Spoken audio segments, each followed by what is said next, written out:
시청자 여러분 안녕하십니까. 정순영TV의 정순영입니다. 여기는 창덕궁의 후원인데요. 왕들이 놀면서 공부도 했던 그런 곳입니다. 후원의 이곳저곳을 같이 산책해 보도록 하겠습니다. 지금부터 후원을 아마 다 보셨을 겁니다. 입장하시거나 걸어오는 분들, 여기서 한 번 더 언급해 드릴 것은 9번 낙선제입니다. 고적한 건물이고요. 180년 전에 지은 건물입니다. 인근의 터제로 지은 건물입니다. 혹시 한 번 더 보시겠다 하시면요, 이따 후원 관람이 끝나고 나서 한 번 더 들르셔서 줍니다. 요 근처에 있습니다. 네, 낙선제 이렇게 말씀드렸고요. 우리가 오늘 후원이라고 하는 것은 10번부터 시작이 됩니다. 오늘 우리가 같이 둘러볼 부분은 10번 유용지 연못이고요. 11번 애련지 연못입니다. 그리고 12번 연정당, 이것은요 낙선제처럼 부드러운 분위기의 양반집 모습의 건물입니다. 약 900년 전에 지어졌고요. 그리고 13번은 존덕정 일대라고 해서 역시 연못이 일대입니다. 그리고 14번 옥류천, 여기도 작은 연못이 있고 작은 정자들이 있는데 아쉬운 부분은 이 정자들이 한 300년, 400년이 되다 보니 몸체가 살짝 기울어졌습니다. 어쩔 수 없이 지금 보수공사에 들어갔습니다. 그래서 오늘은 보진 않고요. 네, 아마 추정하기로는 올해 안에는 못 볼 것 같습니다. 계속 공사가 진행이 될 예정이고요. 그리고 15번, 저기 마지막 외진 곳에 15번 신선원전이라는 곳이 있습니다. 원래 궁궐 안에 선원전이라는 곳이 있었습니다. 왕실의 역대 임금님의 초상화를 모시고 가족 제사를 지내던 이런 곳이었습니다. 여기 앞에 있는 종묘는 국가의 제사를 지내는 곳이고요. 조금 차이가 있습니다. 그런데 한 일제강점기 100년 전 일제강점기 그 시절에 일본 침략자들이 왕실의 사당을 임의로 허물고요. 후원 안쪽에 흥미진 곳에 건물을 하나 새로 지었습니다. 그리고 왕들의 어진들의 초상화들을 이쪽으로 옮겨갔습니다. 나라가 주권을 빼앗기고 그래서 이런 일이 생겼던 거죠. 이 어진이라고 한다면요, 임금님의 살아가게 됐던 얼굴들을 똑같이 그리는 작업입니다. 보통 10년에서 15년에 한 번씩 임금님의 얼굴을 그렸는데요. 어진들을 이 신선원전에 이렇게 모시고 났다가 나중에 전쟁이 나게 되면서 6.25 전쟁이 나게 되면서 순간적으로 피난을 가던 도중에 더러 잃어버리기도 하고 화재가 나서 파국이 됐습니다. 그래서 현재 남아있는 어진은 그렇게 많지는 않고요. 한 6점 정도 남은 걸로 알려져 있습니다. 그리고 우리가 가장 많이 궁금해했던 정조임금의 얼굴이 안타깝게도 탁 얼굴 부분이 타버렸습니다. 네, 그래서 정조임금의 모습을 알고 싶은데 확인할 수가 없고요. 근데 확실한 한 가지는요, 정조임금은 드라마에 나오는 꽃미남은 아니었다. 이건 확실합니다. 네, 기록을 보게 되면 임금님이 상당히 이 정치도 좋으시고요, 말도 잘 타고 활도 잘 쏘고, 그리고 무인 기질이 상당히 강했다고 합니다. 담배도 잘 폈고요, 술도 말술이었다고 합니다. 그래서 추정컨대 이 꽃미남은 아닐 것이다, 이렇게 추정하고 있습니다. 네, 이렇게 되고요. 현재 어진들은 경복궁 옆에 있는 고궁박물관에 잘 보관이 되어 있습니다. 정기적으로 특별전을 하기도 하고요. 이렇게 되어 있는 상황입니다. 한번 들어가 또 보겠습니다. 후원을 찾아주셨습니다. 이 후원은요, 과거 여러 이름이 있었다고 합니다. 이 궁궐 건물 뒤쪽에 있다고 해서 후원이라고 불렀고, 이 정전, 인정전 북쪽에 있다고 해서 부권이라고 불렀고, 왕족 외에는 함부로 출입을 할 수 없다고 해서 금원이라고도 불렀습니다.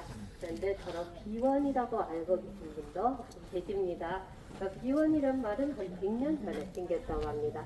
1903년쯤에 후원을 관리하는 관청으로, 부서로 비원이라는 말이 처음 등장했고, 1908년부터 비원이라고 널리 부르기 시작했다고 합니다.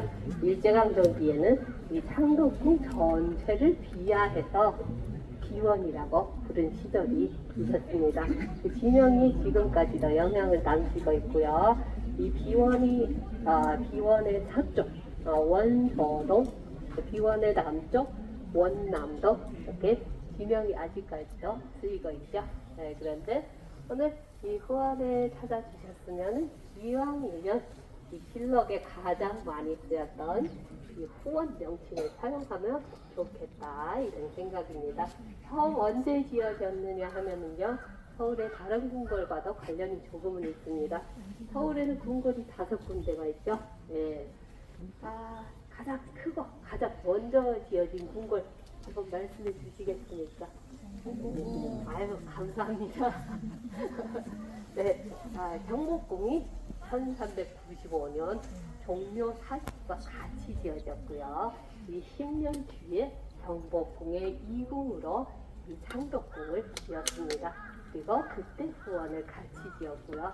후원을 지은 목적으로는 임금님들이 여가 시간을 보내려고 사냥도 하고 말도 하고 이 사냥을 하다가 중간에 술도 한잔 하고 이런 목적으로 지었습니다. 1405년 태종 임금 그 시절에 처음 지었고요.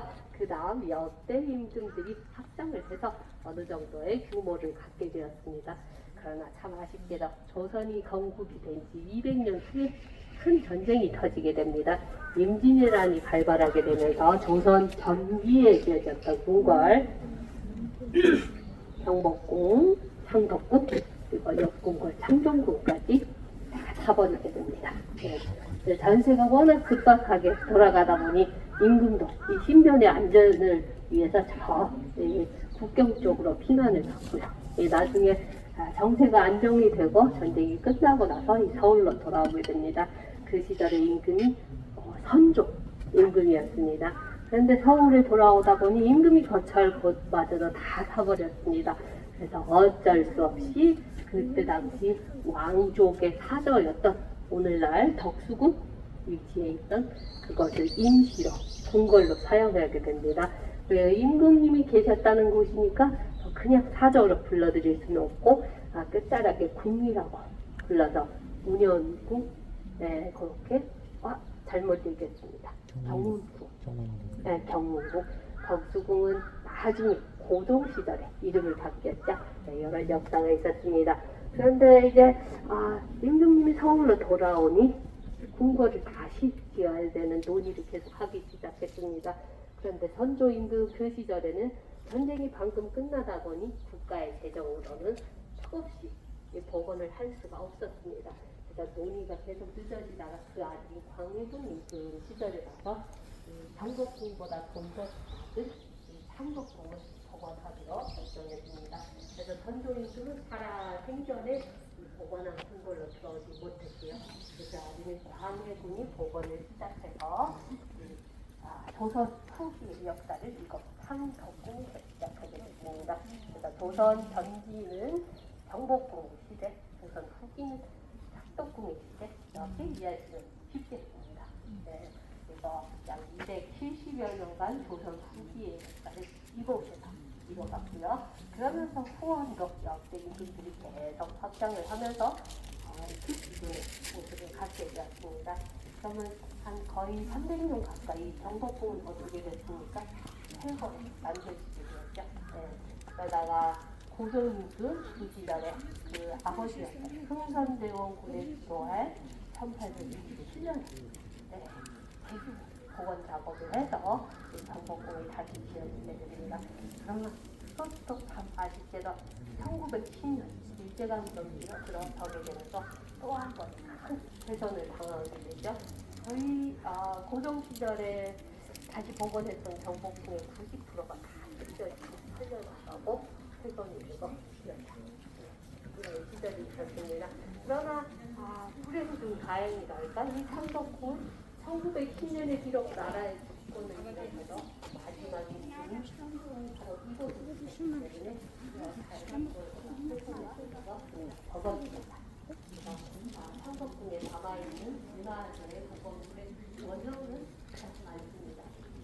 그리고 후원더위 자연경관의 가치를 인정을 받아서 중앙궁에서는 중앙에 창덕궁만이 문제점도 되었습니다. 이렇게 설명드렸고요. 이 창덕궁 후원의 영어 이름이 시크릿 가든입니다. 시크릿 가든이라고 했는데 어떤 비밀이 있는지는 우리 여러분들이 저한테 오늘 말씀해 주셔야 되겠습니다. 같이 시크릿 한번 찾으러 갑시다.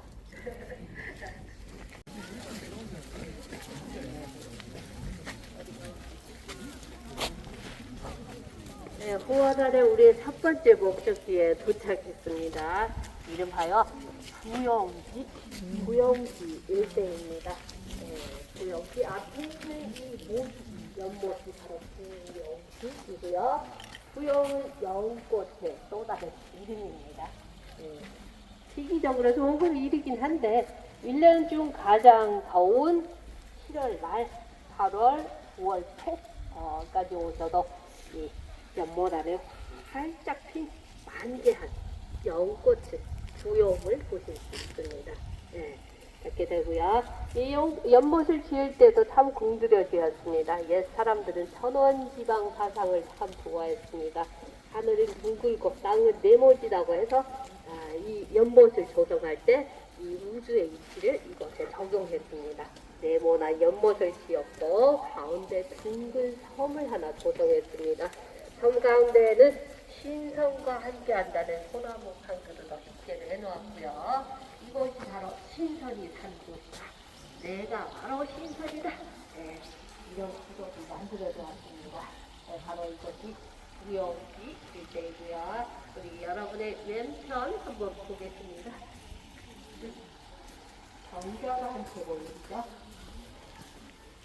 선에서 하나 그려져 있고요. 이름하여 부영성이라는 선액을 걸어놓았습니다. 두 다리를 물속에 담가놓고 참 시원한 모습을 담아 있습니다. 이 부영정의 모습도 특이한데 이 안에 있는 이야기로 말씀드리겠습니다. 조선 시대는 임금이 몇 분 계시라고 했죠? 미안합니다. 너무 어려운 부분을 했습니다. 27분이라고 저는 알고 있었고요. 그중 22대 정말 다시 알아겠습니다. 22대 정조이들이 이 부영정에 오셔서 낚시를 즐기셨다고 했습니다. 물가운데 낚으면 풍막을 울렸고 신하들도 연못가에 빙 둘러서서 같이 일을 했다고 합니다. 이걸로도 부족했는지 갑자기 임금님이 시중이 떠올랐습니다. 그래서 신하들에게 시제를 쓰고 시를 쓰라고 명했습니다. 쓸까 시제가 떠오르지 않아 미처 시를 쓰지 못했습니다. 그럼 어떻게 합니까? 많이 당해보셨지요? 네, 수업배를 타고 혼자 물을 저어서 저 섬으로 가서 유배를 당했어요. 가면서 잊지 않는 대사가 또 있죠. 성훈이가 이것입니다. 부영지이고요. 이제 멀리 한번 보겠습니다. 멀리 있는 이 틀이가 같이 한번 보겠습니다. 정조인들의 꿈과 이성을 담은 건물 주자가 건물입니다. 1776년 약 206년 전에 지은 건물인데요. 택배가 바야흐로 정조인이 즐기하였습니다. 이 주장이나 건물을 지으라고 명한 후에 이곳에 주요한 서적들을 보관하기로 하고 그때 당시 젊은 신기 인사들을 이곳으로 불러 공부를 하게 했습니다. 이게 정조임금의 비밀 프로젝트였습니다. 왜 비밀로 했느냐 하면은요, 이분들의 출신이 상당히 특이했습니다. 서얼 출신이었습니다. 신분제 제도가 상당히 엄격했던 그 시절에 서얼들을 이곳으로 불러 오로지 공부만 하시어 장사 나라를 위해 크게 쓰이시어 이렇게 명색까지 그 자체가 여차하면 큰 정치 통사를 일으킬 수 있기 때문에 비밀로 했습니다. 네. 그리고 정기적으로 시험도 보고요. 그래서 장사 나라를 위해 정책적으로 크게 쓰이게 뒷받침을 해주었습니다. 바로 이곳에서 주장과 석사들을 완성했습니다. 이 주장과 석사들 중 하나는 우리가 나중에 알게 된 정야정 이분입니다. 정야정 이분이 최고로 해서 이런 이야기를 한번 했었습니다. 정기적으로 시험을 보는데 1등을 하면 상으로 큰 사벌로 술을 하사했다고 합니다. 정야정 이분은 술이 이상인지 모르겠다라고 고통을 토로했습니다. 주장과 현재는요, 부암보다는 큰 선풍을 걸어놓았습니다. 우주의 이치가 담긴 곳이다 이런 뜻이라고 하는데, 부암로 세 글자는요, 정조임금의 힘줄로 알려져 있습니다. 힘줄가 붙이고 힘이 있는데 있습니다. 주장각의 정문은 우리가 볼 수 있는 어수문입니다. 어수문. 임금님은 어수문 가운데 문으로 수립을 하셨고요. 좌우에 있는 작은 문은 그 당시 신하들이 수립을 했다고 합니다. 신분에 따라서 신분 고하에 따라 수립했던 문의 크기가 다르죠. 이런 차이가 있습니다. 이렇게 보시고 가까운 거리에 또 한 건물 말씀드린 것도 출발해 보겠습니다. 이 건물이고요. 제가 보시는 건물, 이름은 영화당입니다. 왕과 왕실 가족이 한때 여유로운 시간을 보냈던 곳입니다. 꽃이 빛이다. 꽃의 그림자가 빛이다. 이런 뜻의 건물인데요. 한때 궁궐 안에 경사가 있었을 때, 예를 들어서 오매불망이라는 왕세자가 탄생했다. 특별히 궁궐에서 임금님이 이곳에서 과거 시험을 할 수 있는 특별한 자를 한번 열었다고 했습니다. 그래서 그때는 임금님이 영화랑 이 건물에 앉으셔서 이 아래 출세의 꿈을 크게 갖고 있는 이 유생들을 바라보았고요. 유생들이 바로 저 나무가 심어져 있는 저 마당에서 돗자리를 깔고 시제를 쓰었다고 합니다. 이런 곳이고요. 지금 보시기에는 이 마당이 너무 작죠? 네. 상상을 해보시면 어떻게 이런 작은 곳에서 과거 시험을 치렀을까 하실 텐데요. 과거에는요, 저 앞에 보이는 담도 없었고요. 이곳은 큰 대국 공터였습니다. 한때 많을 때는 3천여 명이 과거 시험에 참여할 정도로 짧은 공터였다고 하고요. 그런데 나중에 한 100년 전에 일제강점기를 거치게 되면서 이 창덕궁과 상경궁, 이 후원 안에 저렇게 담이 생겼다고 합니다. 이곳은 후원 안에서도 경관이 가장 예쁘다고 알려진 곳입니다. 천천히 둘러보시고 산책하실 분들은요, 이곳에서 조금 더 시간을 보내시고, 저랑 계속 산책을 하겠다 하신 분들은 이곳으로 출발해보겠습니다. 마당이 과거에 유생들이 신분 상승을 꿈꾸며 과거 시험에 참여했던 과거 시험장입니다.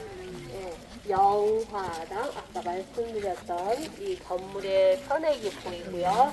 영화당 저 세 글자는요, 정조임금의 할아버지, 영조임금의 친필로 알려져 있습니다. 영조임금이 환감 무렵에 쓴 글이라고 하는데요. 아까 이 주안무에 필체와는 또 다른 세련된 이런 느낌의 필체 느껴지시죠? 만들어서 네, 그래서 이 일대에서 조선 두 임금의 필체도 보실 수 있습니다. 네, 이런 것이고요.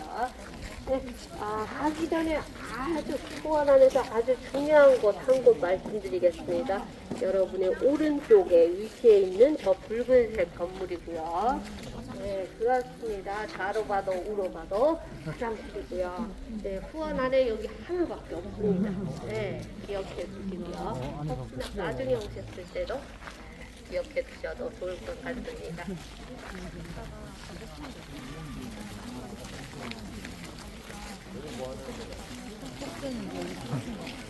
사이로 언뜻 보이는 저 유리 건물 대원실 그렇습니다. 서울에 있는 세 번째 공관 창경궁 안에 있는 대원실이고요. 1909년도 그 시절에 지은 우리나라에서는 처음 지은 대원실이라고 했습니다. 1920년대는 그 안에 바나나를 심어서 인기를 끌었다고 했습니다. 그런 시절이 있었고요. 이 건물은 또 일제강점기 그 시기와도 관련이 있습니다. 1909년도면은 그 다음 해가 바로 식민지 시대로 들어가는 해죠. 이 식물원을 비롯해서 그때 당시에 여러 고건물들을 허물고 일본 침략자들이 동물원 그리고 박물관 이런 근대 시설들도 많이 지었다고 했습니다. 그리고 원래 궁궐안에 심어서는 안 되는 벚꽃들도 엄청 많이 심어놨고요. 이 궁궐을 공무원으로 만들어 버렸습니다. 역시 나라가 힘이 없을 때는 외부 침략자들의 이런 침략을 받은 그런 시절이 있었죠. 그러다가 1980년대 초까지 서울에 있는 도심 공원으로 활용이 됐습니다. 또 밤벚꽃도 유행을 해서 한참 벚꽃이 잘 필 때는 밤에도 이곳에서 벚꽃을 보러 오는 사람들이 엄청 많았다고 했습니다. 그런데 이제는 우리가 어느 정도 경제적으로도 여유가 있고 우리의 과거를 다시 돌이켜볼 수 있는 이런 힘이 생겼습니다. 그래서 이곳 궁궐을 옛 모습으로 돌려놓자 하는 그 일환에서 과거 일제시대에 지었던 이 동물원, 박물관 이런 시설들을 다 철거를 했습니다. 동물원은 서울대공원으로 1970년대부터 장기 한 10년 계획을 가지면서 이렇게 이전을 했고요. 이전하는 과정에서 벚꽃들도 일부 그쪽으로 옮겨 심었고 여의도 쪽으로도 옮겨 심었습니다. 그리고 박물관은 덕수궁 옆에 있는 석조전으로 이전을 완료를 했고요. 그리고 이 궁궐 안에 이 철거된 그 자리에는요, 지금 당장은 복원할 수 없지만 향후 복원할 계획을 대비해서 일단은 다양한 수목을 많이 심어놓았습니다. 이 서울에서 이 창경궁은 세 번째 궁궐이죠. 그래서 순위권에서 좀 밀립니다. 좀 많이 밀립니다. 네, 그래서 일단은 현재는요, 서울의 첫 번째 궁궐인 경복궁을 복원하는데 모든 인력과 재력을 투입하는 상황이고요. 나중에 경복궁이 끝나면 그 다음 창덕궁도 복원하고 창경궁도 순차적으로 복원할 계획을 갖고 있습니다. 마린 짓은 아직 모릅니다. 네, 그래서 이 궁궐은요, 우리가 이렇게 즐겁게 산책하는 장소이기도 하고 우리의 과거를 한번 둘러보는 이런 장소이기도 합니다. 그래서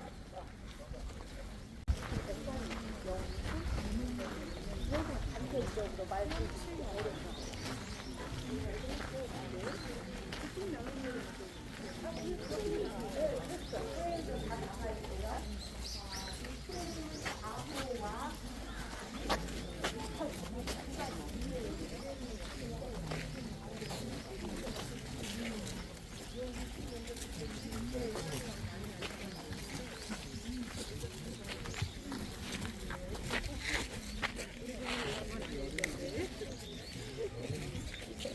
왼편에 있는 금마문 보셨습니까?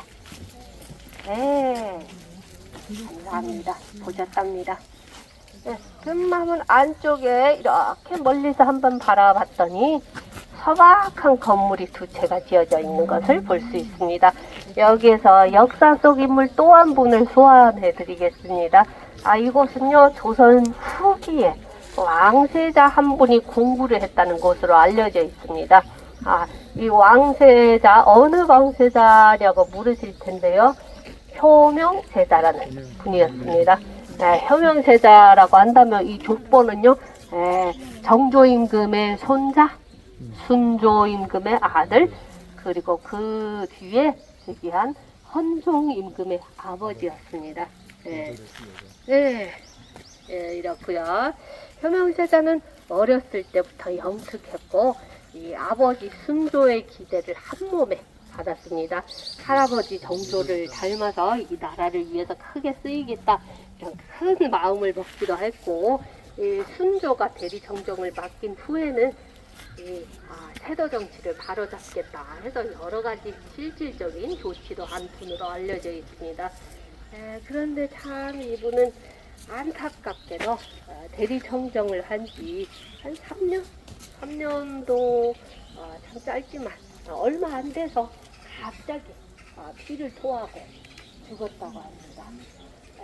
사전에 아프다는 이런 예후도 없었다고 합니다. 그래서 여러 가지 추측이 난무했는데요.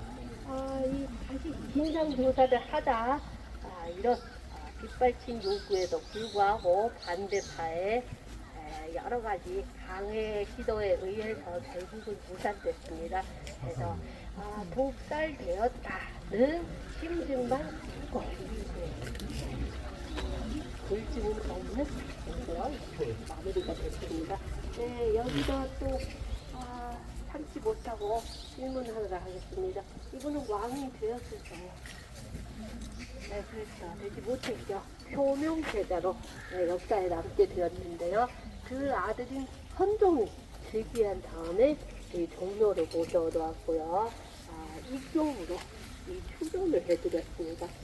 살아생전에는 임금이 되지 못하고 돌아가시고 나서 왕으로 추대가 됐는데, 나중에 고종임금 시절에 가서는 이분을 문조 황제로 또 추대해드렸습니다.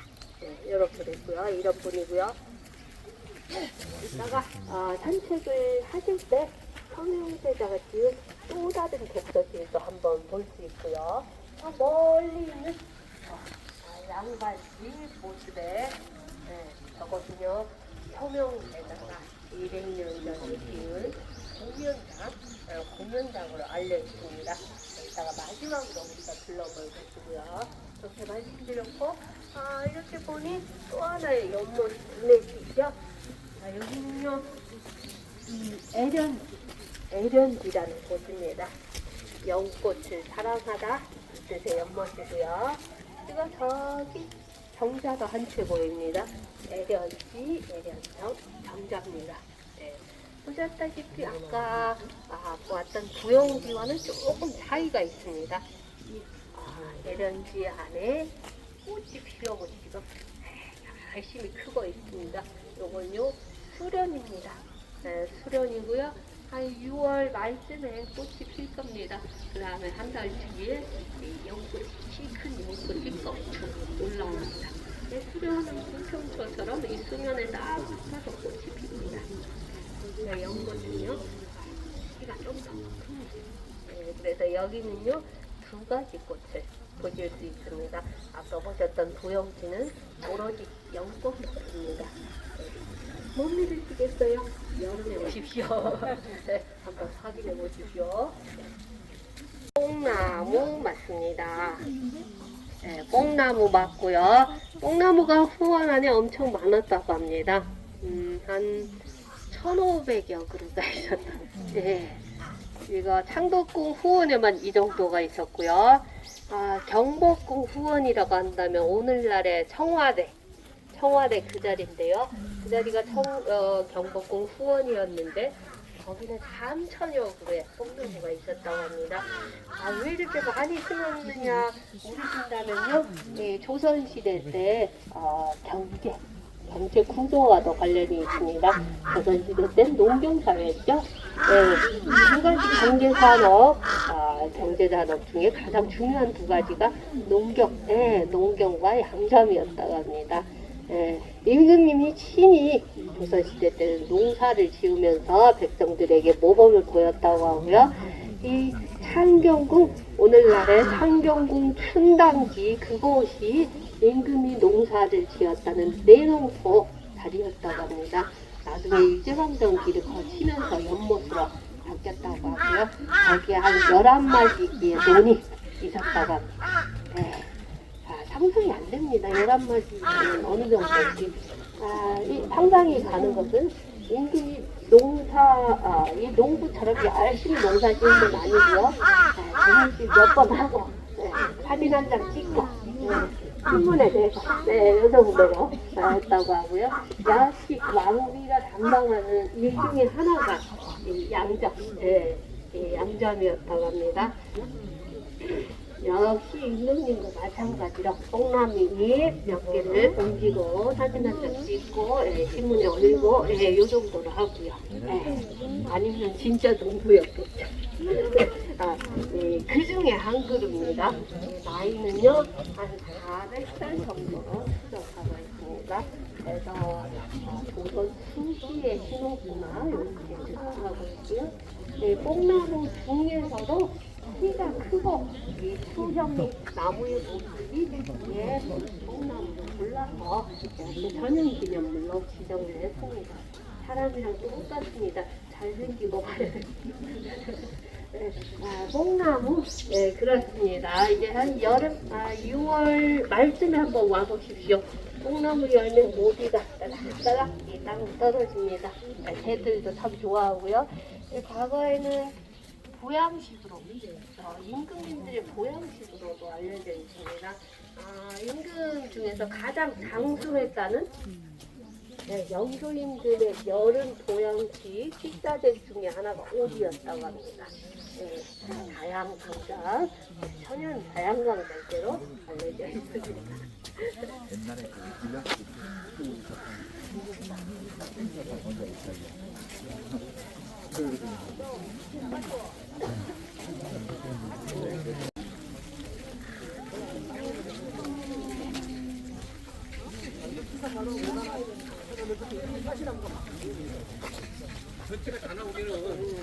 전체를 다 나오게 하려면은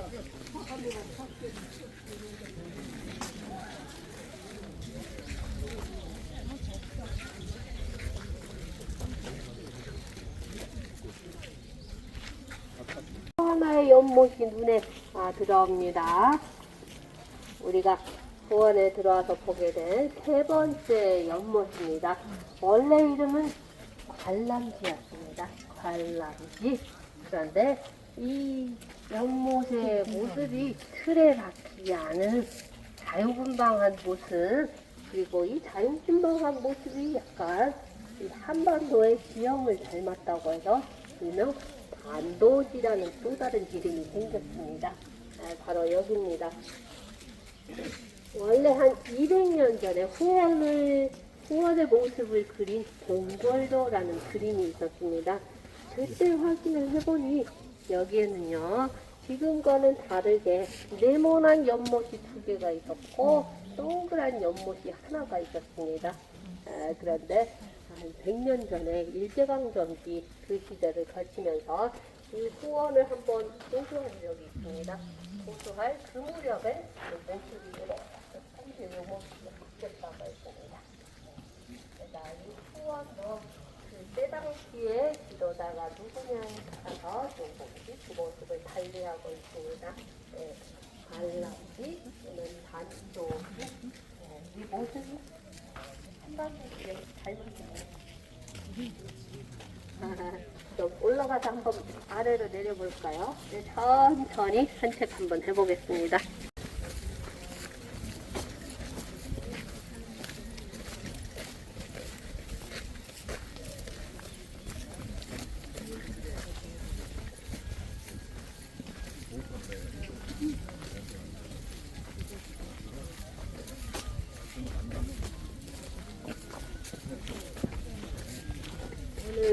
후원에서 산책하고 있는데요. 여유롭게 산책하고 있는데 이 후원은 한 30만 표 정도 된다고 합니다. 그죠? 우리가 둘러볼 수 있는 부분은 한 3분의 1? 그 정도입니다. 네. 그럼 3분의 2는 어떤 모습을 하고 있냐 궁금하실 텐데 이런 야생 숲입니다. 여러 동물들이 살고 있고요. 날씨가 따뜻해졌죠? 이 원앙이 가족들을 데려오기도 하고요. 그리고 오돌이도 한 번씩 나오기도 하고 2, 3년에 한 번씩 멧돼지가 찾아오기도 하고 그럼 어쩔 수 없이 엽사를 모셔와야죠. 사냥꾼. 사냥꾼을 모셔와서 좋은 데로 모셔가고 관람객의 안전을 위해서 소원을 준비하고 커피가 다치면 안 되니까요. 준비하고 이런 숲입니다.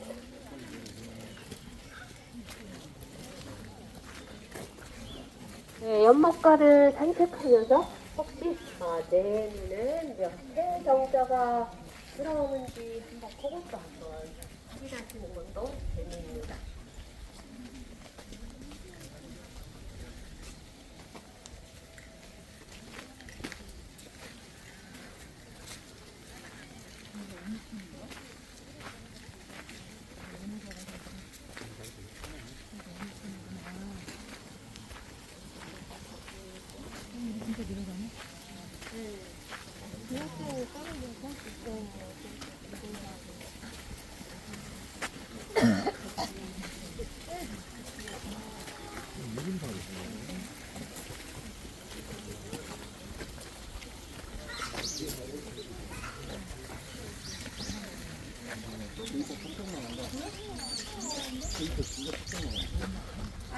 이렇게 쭉 연못가를 산책하며 올라왔는데 혹시 몇 채 정작을 보셨습니까?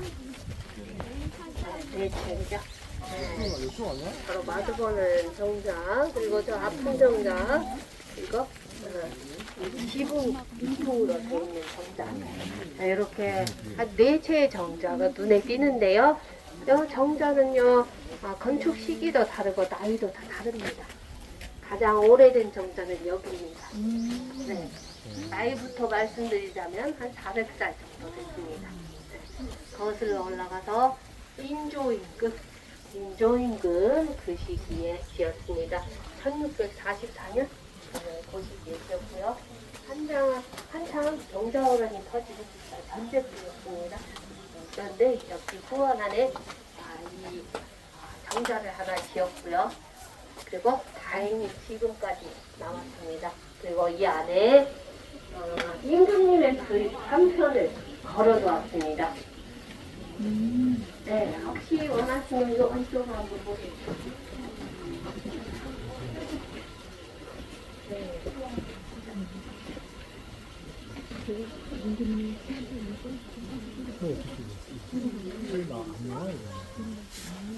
어느 임금님의 글인가 물어보신다면요.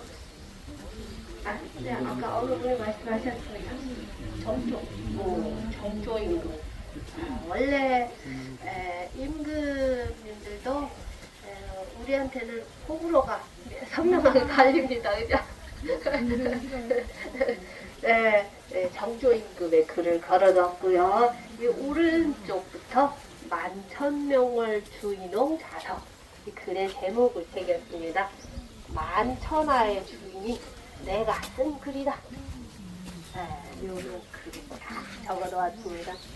그냥 보시기에도 참 할 말이 많으시죠.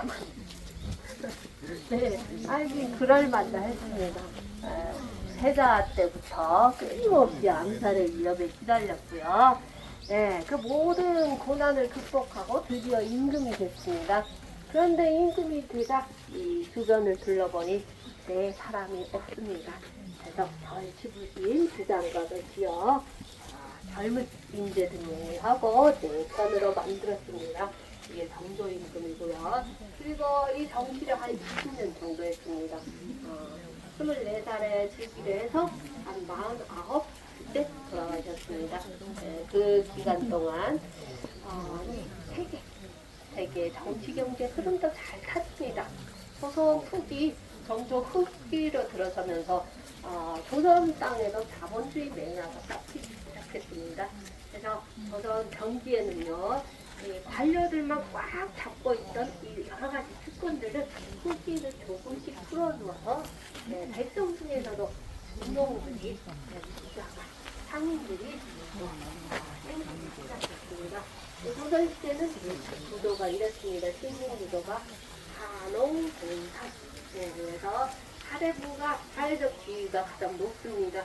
그리고 농민, 그 다음 국민, 장인, 그리고 마지막이 상인이었습니다. 그런데 정조임금 그 시기에 상인들이 장사를 통해서 부자가 됐습니다. 그럼 어떻습니까? 사회적 상승이 없어집니다. 그래서 조선 초기에는요, 임진왜란을 겪고 병자호란을 겪고 이러면서 몰락한 양반들이 많이 생겼습니다. 이 수요가 있으면 시장이 있겠죠. 그래서 이 몰락한 양반과 상인들이 누이 좋고 내부 좋고 했죠. 그래서 요즘 후기에는요, 갑자기 양반이 많아졌다고 그랬습니다. 그래서 그것이 옆에 내가 사랑하는 사람 푹푹 찌르면서 당신 집은 양반 집안이죠? 묻지 마십시오. 확인하기 어렵습니다. 조선 초기에는요, 사회적으로 양반의 수가 한 10%도 안 됐다고 합니다. 근데 조선 후기로 가면서 60%, 70%, 거의, 그래서 사회도 잘 다스렸고, 사람들도, 백성들도 배부르게 먹고 살고 있는 그 시절이 정조임금 시대였습니다.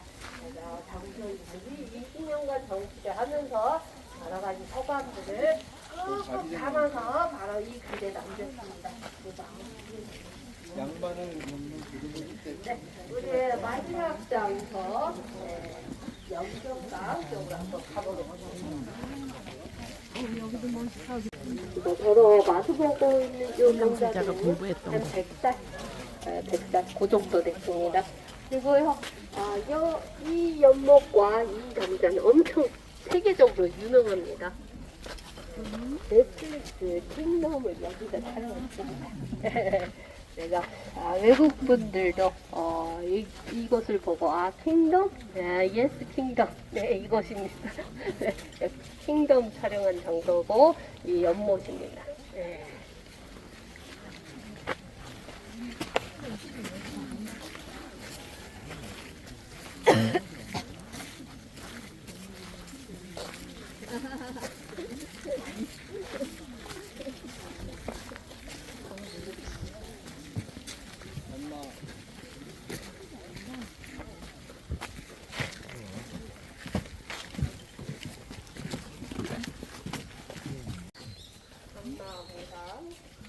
삼나무가 찾고 있습니다.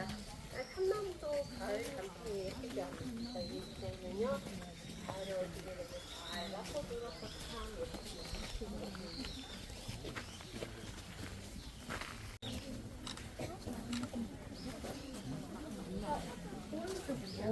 저기도 있죠.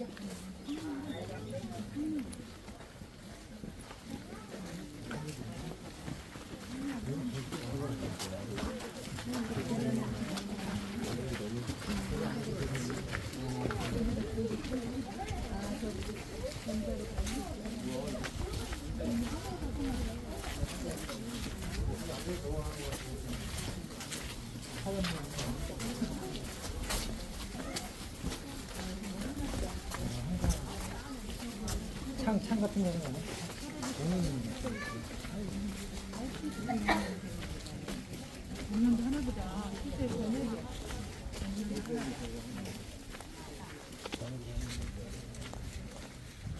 이 VIP석입니다.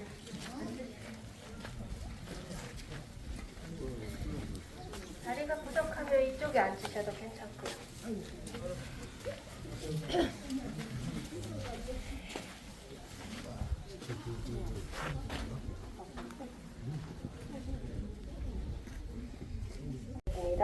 이름하여 연경당이라는 곳입니다. 이 200년 전에 처음 지어졌다고 합니다. 궁궐 안에 공연당입니다.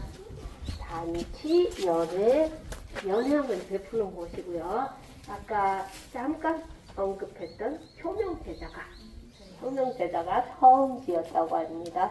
1827년에 이곳을 짓고 나서 살아계셨던 아버지 순조에게 돈호를 올리는 의례를 행하기 위해서 이곳을 지었다고 하고, 그 다음 해에는 어머니 순원왕후 김씨 4분 잔치, 어머니의 생일 파티를 이곳에서 해드렸지요.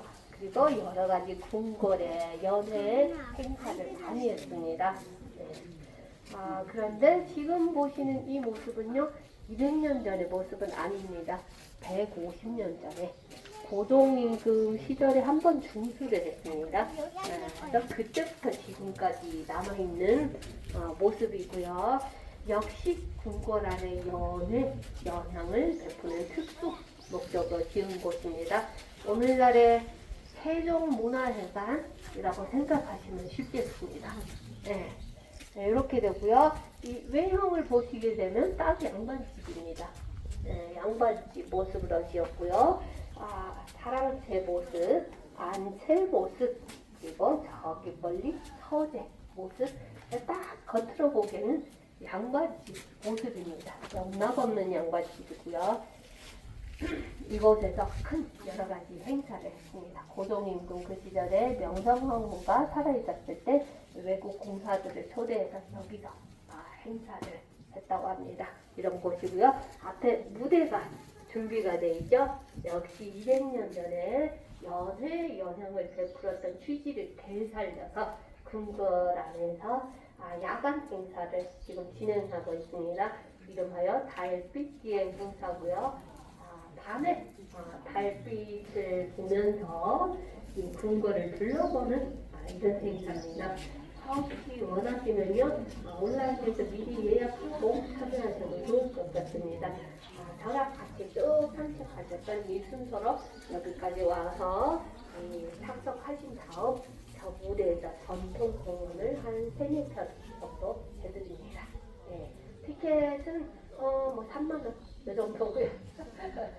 시간은요, 앞뒤로 한 2시간 정도 소요가 됩니다.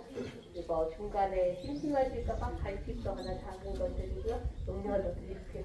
네, 이렇게 하는 야간 행사입니다. 이미 궁궐 행사 중에서는 엄청 히트친 행사라서 진행이 된 10년이 넘었습니다. 네.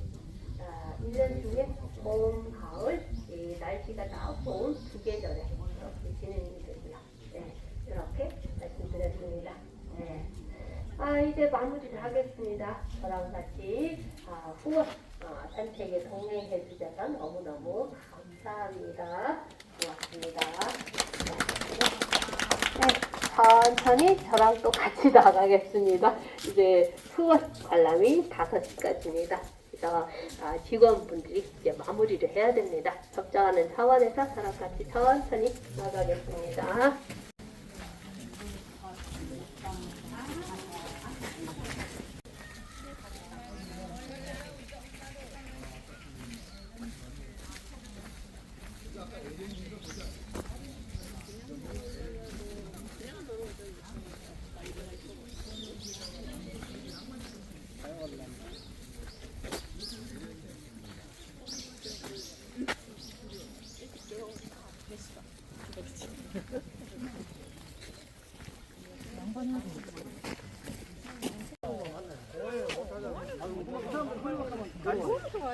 다리 셋이 빠진다 이거.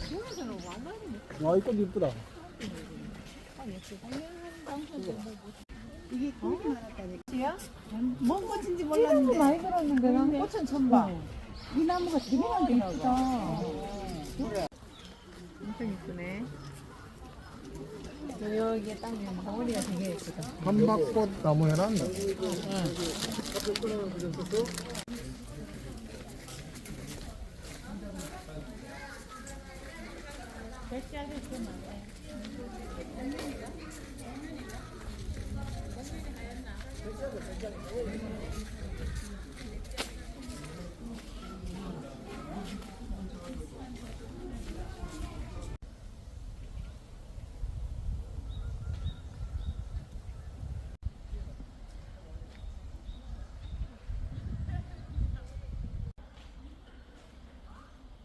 영화당입니다.